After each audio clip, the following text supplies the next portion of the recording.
Do you ever notice how the left, they have this selective tear duct thing going on?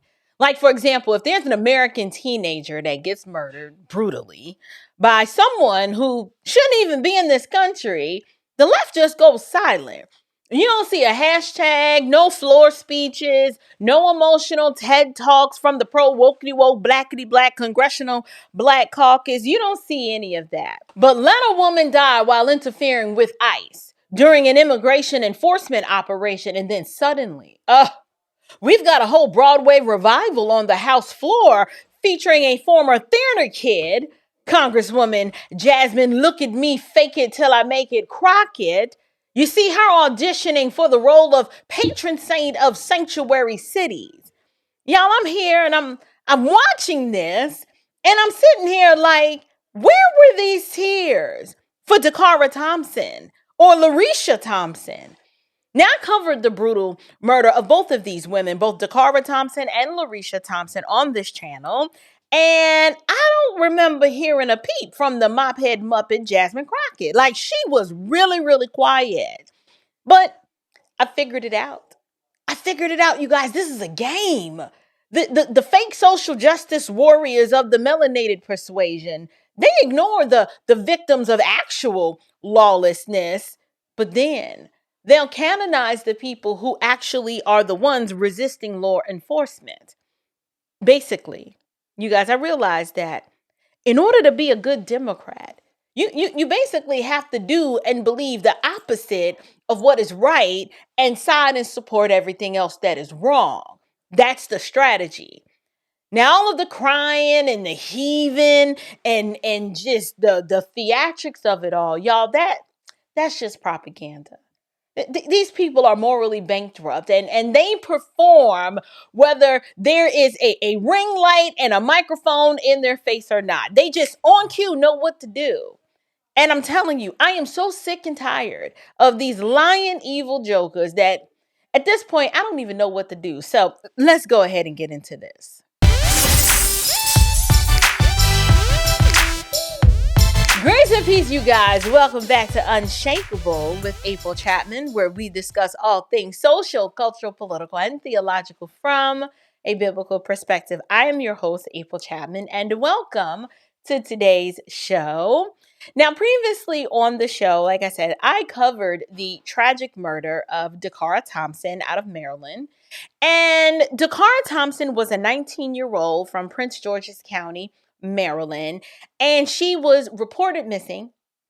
And then later on, after an investigation, authorities said that her body was found in Anne Arundel County, and her killer is an illegal immigrant. And this individual was charged with her murder, and come to find out, he was a Guatemalan national here in the United States illegally with a whole detainer issued by ICE. Now, if you want to hear my commentary on that video, I will go ahead and link it and tag it to this video here, and you can go ahead and watch it at your leisure. But now let's fast forward a few days ago.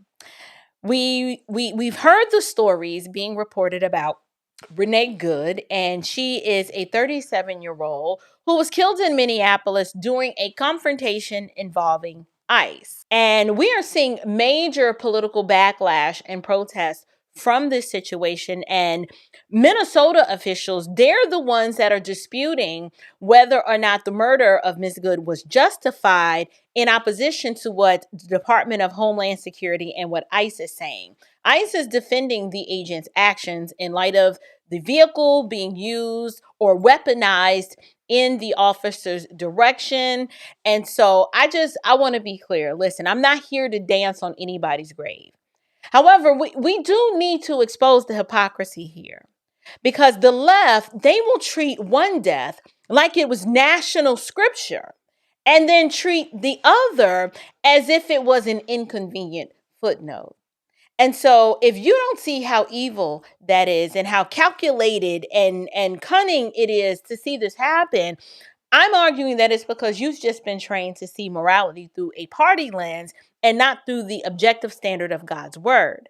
The Bible is clear. He who justifies the wicked and he who condemns the righteous are both alike an abomination to the Lord. That verse is literally saying, it's a direct quote that, in my opinion, aptly describes modern American politics in this season that we're in. Now, I'm going to show you, I want you guys to watch the dramotional antics of our favorite Congresswoman, Jasmine Crockett. Jasmine Crockett, she kind of gets all emotional on the House floor, and I'm sorry, y'all. I simply cannot take this woman seriously. Let's take a look at this. The gentlelady from Texas is recognized to strike the last word. Yes, Mr. Chair, I'd ask to strike the last words. The gentlelady is recognized. Thank you so much. It is so hard to sit here sometimes because I didn't come to Congress to write laws. We know, Jasmine. We know.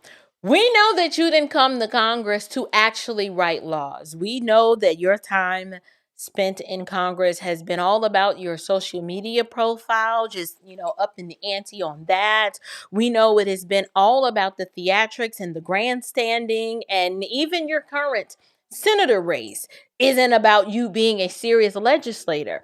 We are so glad and appreciative that the truth has come out and you've expressed what is really going on in your heart. I don't believe this was a Freudian slip. I really believe that Jasmine didn't realize that she was dry snitching on herself and being blatantly obvious by letting us know how it is that she really feels. I just thought I would stop the video so you guys could hear that for yourselves, but I'll let her continue.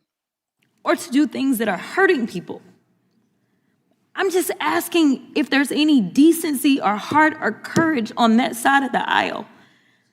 The fact that a woman was killed, she was shot in her head, and y'all are pretending like nothing happened. I remember when Charlie Kirk got killed. Do you? Do you remember what our response was? We do. It was shameful. It was absolutely shameful. The lack of self-awareness here is so astonishing because we listened to her and Ilhan Omar just berate the character of a godly man, a family man that they may have had fundamental ideological disagreements with, but they just refuse to concede the point and acknowledge that their rhetoric is the proximate cause that has emboldened many of the people who are suffering with a liberal mind virus, believing that we deserve to be dead simply because we want to make America great again. And we don't want a lot of government overreach. And we don't want the government sharing custody of our children. We don't want trans ideology and open borders. We just want simple common sense policy. They don't understand that. And so the radicalized faction of the left thought it was appropriate to kill Charlie Kirk, and we saw individuals on the left celebrating it and refusing to denounce it. So the gaslighting here is real when she says, do you not remember when Charlie Kirk died? Yeah, we do. We remember the atrocious way that you guys handled that. And despite the fact that we could have retaliated, we didn't. We chose peace. We chose to excuse your immoral behavior because we know that you guys are of the devil and you really can't help it. And that outside of the light of Christ shining in your heart, that there is no hope for you. That's what happened. Our response wasn't to sit there and pretend like it was okay. Is it okay because you have a badge? Because the last time I checked, allegedly no one is above the law. Notice how they conflate categories. Charlie Kirk was in a public setting on a college campus, debating ideas, inviting his opposition. Come, let us reason together. Let us talk about the areas of disagreement to see if we can find some common ground. And he was killed for it. So no, it is not the same. Charlie Kirk on a college campus inviting in a peaceful manner to debate ideas is not the same as someone who was antagonizing and trying to incite a confrontation with a duly appointed federal official who was trying to restrain the lawlessness and then apprehend the lawbreakers. Those would be those individuals who pierce our nation's border illegally. One of these things is not like the other, Jasmine. And it amazes me that you are unable to categorically understand the difference between these two different scenarios. Charlie Kirk and Renee Good are not the same. You can't make that dog hunt, sweetheart. You can't. Can y'all not just have a little bit of courage and humanity? Girl, bye. A child.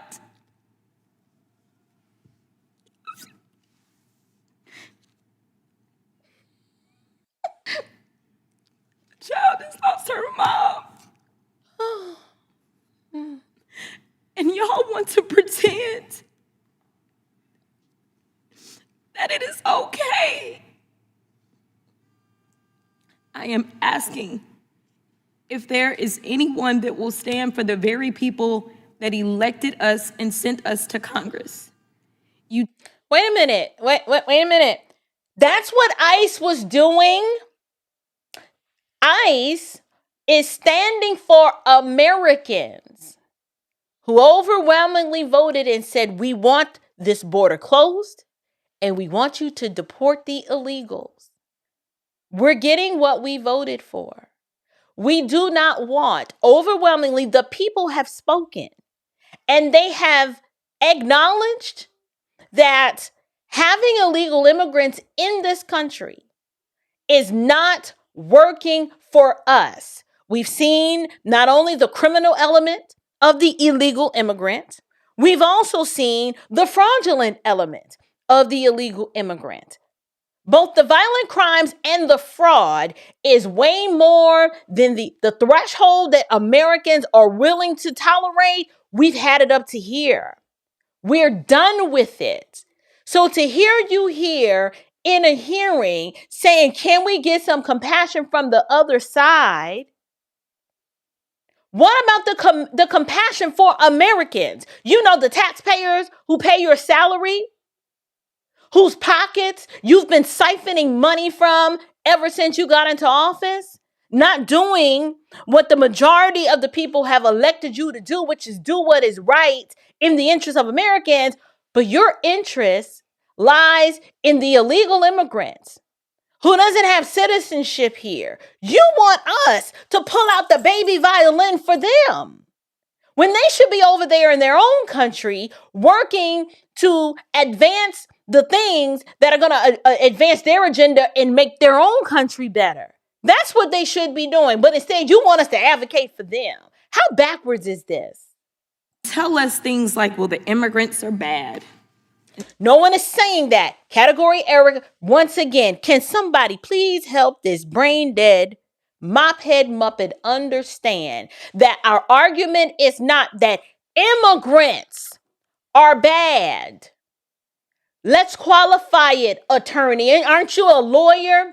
Illegal immigrants are bad. Oh, but I forgot. You don't think being an illegal immigrant is a crime, right? It's not a crime. So now I understand why you're not confused about your words. You are deliberately miscategorizing the illegal immigrant and conflating it with immigrants.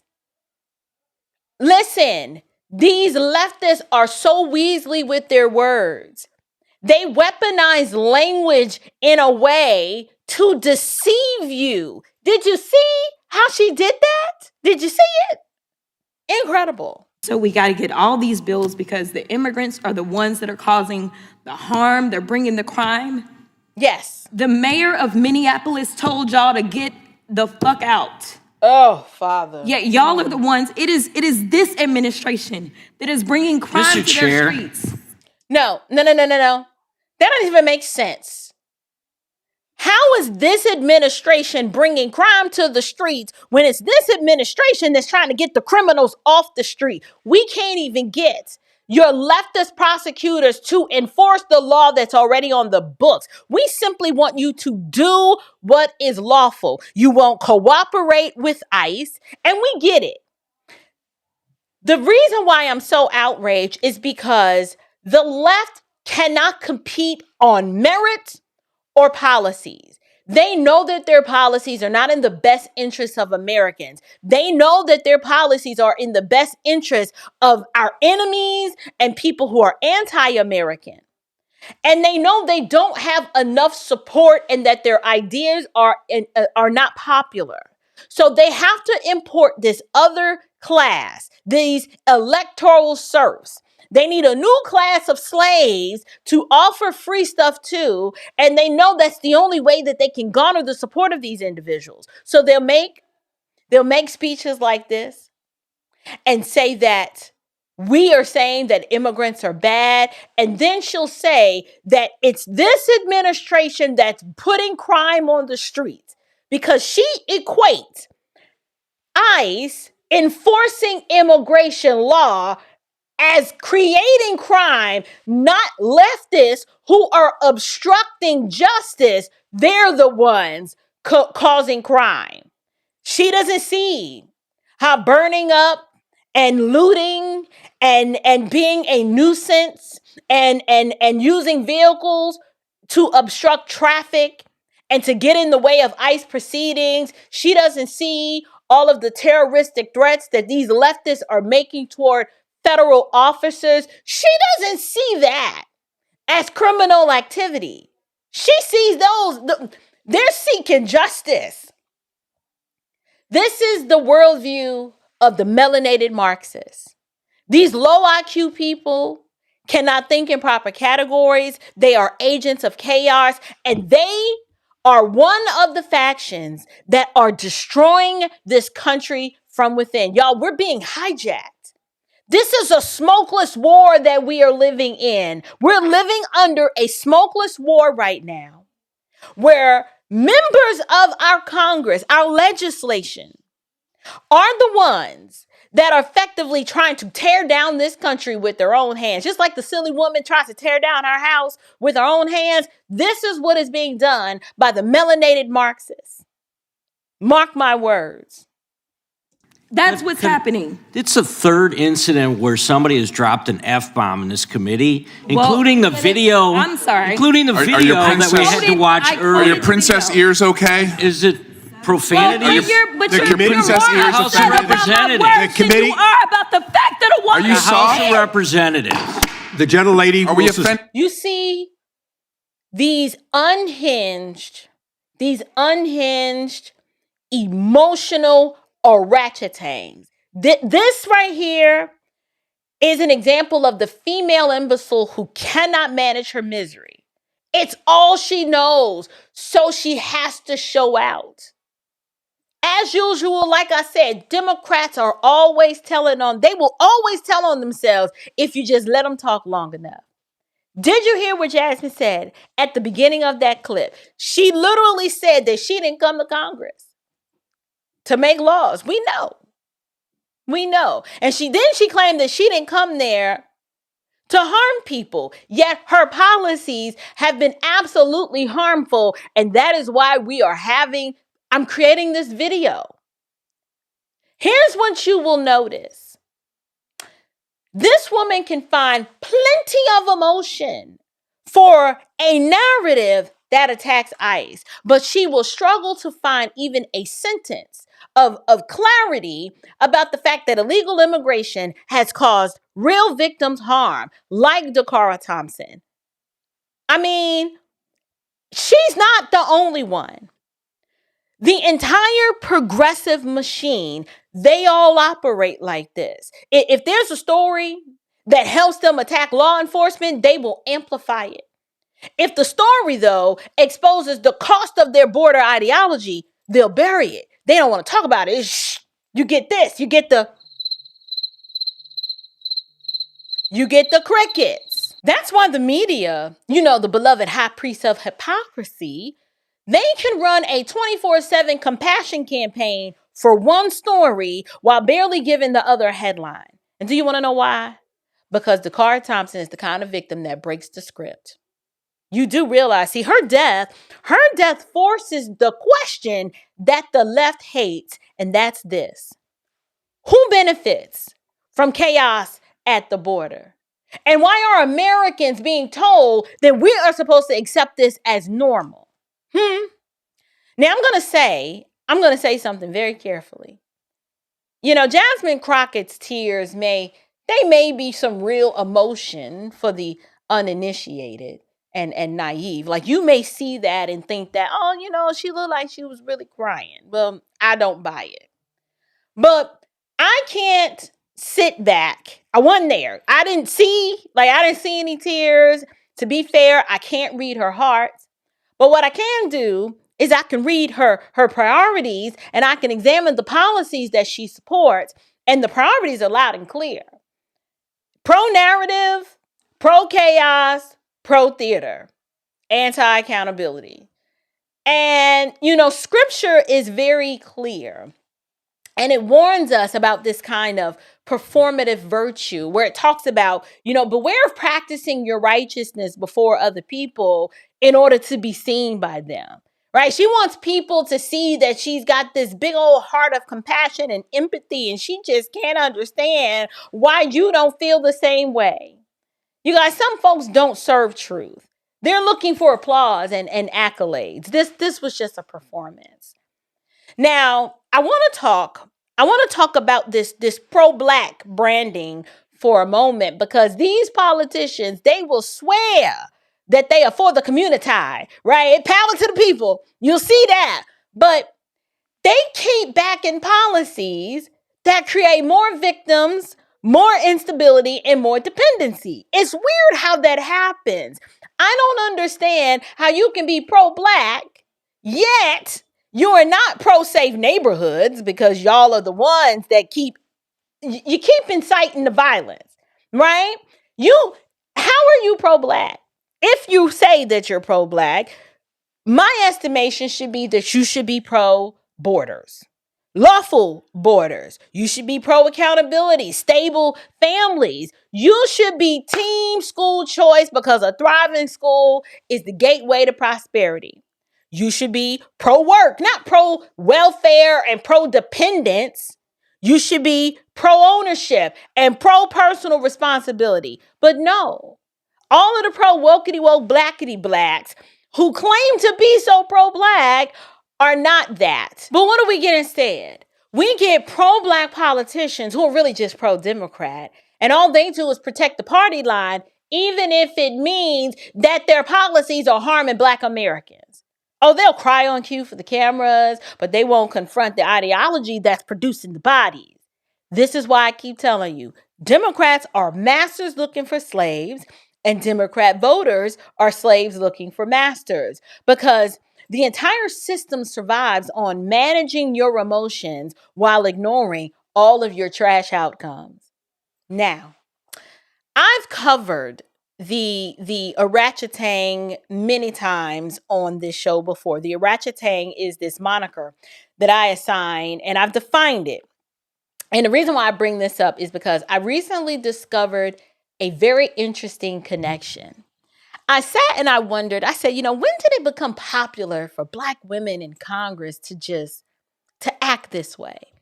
And just to bring you up to speed, you guys, an orangutan is a female imbecile who cannot manage her misery, right? So she just shows out.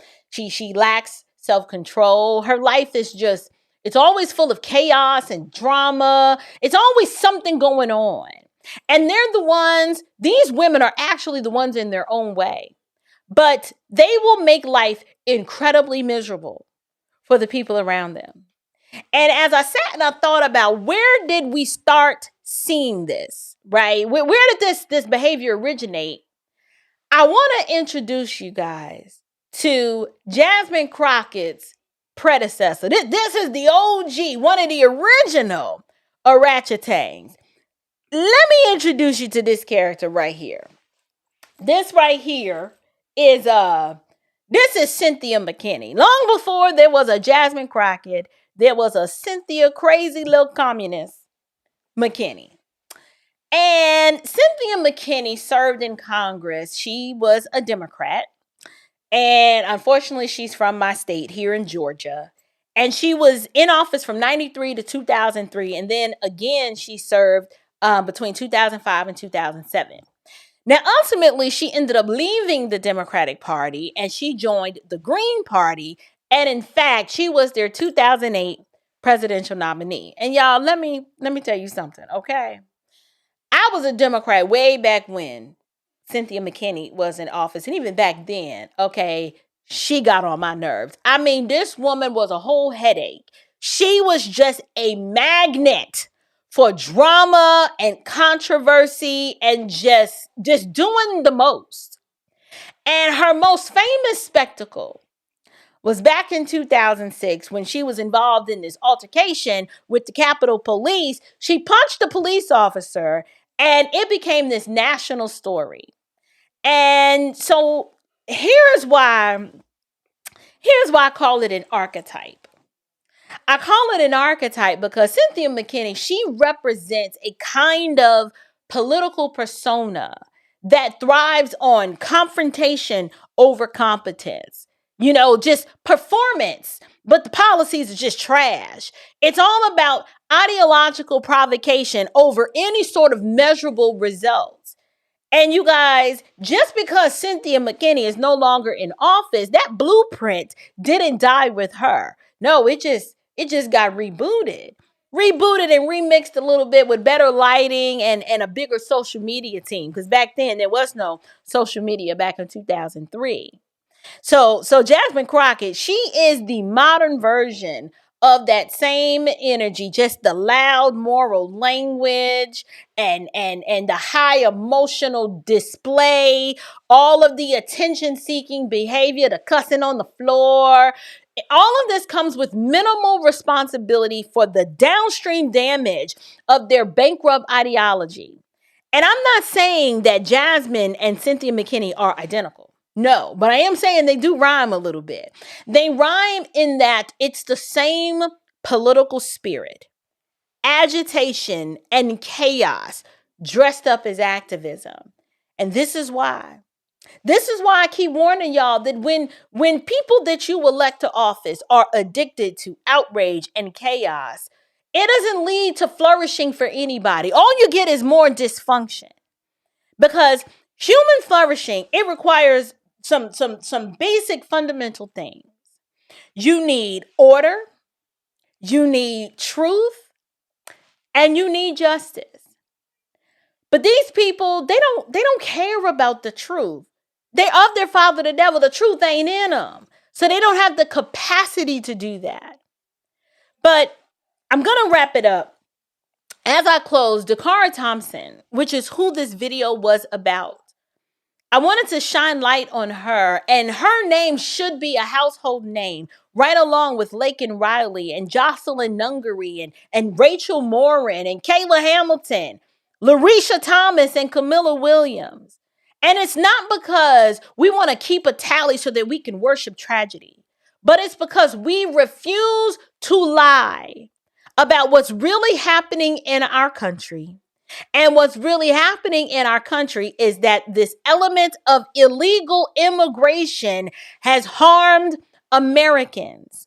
And reporting in this particular case, it includes authorities describing the suspect as illegal. That is a reality. And if that is true, then moral people should be able to just stand flat-footed and say, this is wrong. We have to stop this and we must fix it. But the left can't do that. They can't do it because they're trapped. They've made open borders their new religion along with the climate activism. And so when you have a religious paradigm, ICE is the devil in their story.